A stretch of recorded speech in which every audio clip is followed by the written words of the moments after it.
Talk about the freaking glitch in the matrix. That is twice. Only now it recorded it, and then when I tried to fix it to see if I could like add things to it, pitch black. You are creating a huge glitch right now.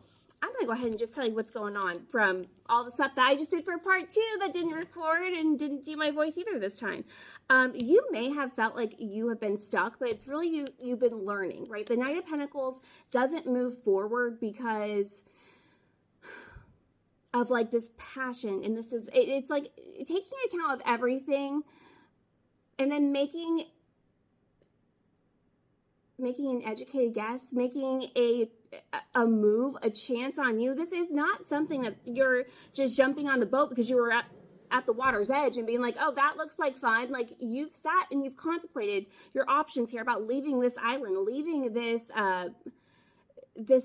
this idea that everyone else seems to have very heavily programmed in them. What's interesting that's happening here, like your own perseverance or what's going to keep that ship afloat. Like you being able to stand in your authenticity, especially with the Queen of Pentacles. We had the Sun on the bottom too.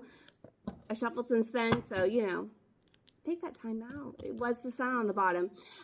It's going to bring about not just your most abundant timeline with the Ace of Pentacles, but also your happiest. You being in that kind of authenticity is calling in everything. It's a chance. You're taking a risk on you. You're going against the grain. You're going against what you've been programmed. You're embodying Queen of Pentacles and Emperor energy. You just are.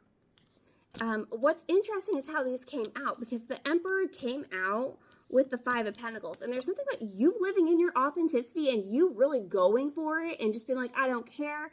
This is the most important thing. Not making others comfortable, but me being true and honest to myself, and then honoring myself, mind, body, spirit, everything. I'm going to do it even if everyone else is like, BB crazy. You're inspiring someone else to also step into that same kind of energy, which is very interesting. As someone who's also been very much so opposed to the mate, like they understand it, they see it, but they've been opposed to going out on their own and discovering what they can do for themselves. Like this is someone who possibly cares more about what other people say about them or perceive them due to their decisions that they make, but you're inspiring them. Like you're moving fast and it's working.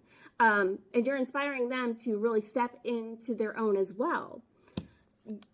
They've had that awareness, but they haven't had the kahunas, the coconuts.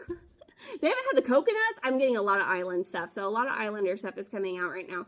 But they haven't had that gumption, that the coconuts, to really just go after what they feel like is their most authentic timeline, because they're worried about let judgment. But you are changing that. You know it's time to make a decision, and you're going to make that decision. You're making that move. It's inspiring them as well. Did not mean for this to turn into a love reading, but it does feel like two worlds are aligning. So let's go to part 3, and hopefully this recorded with the audio, and yeah, let's see what happens.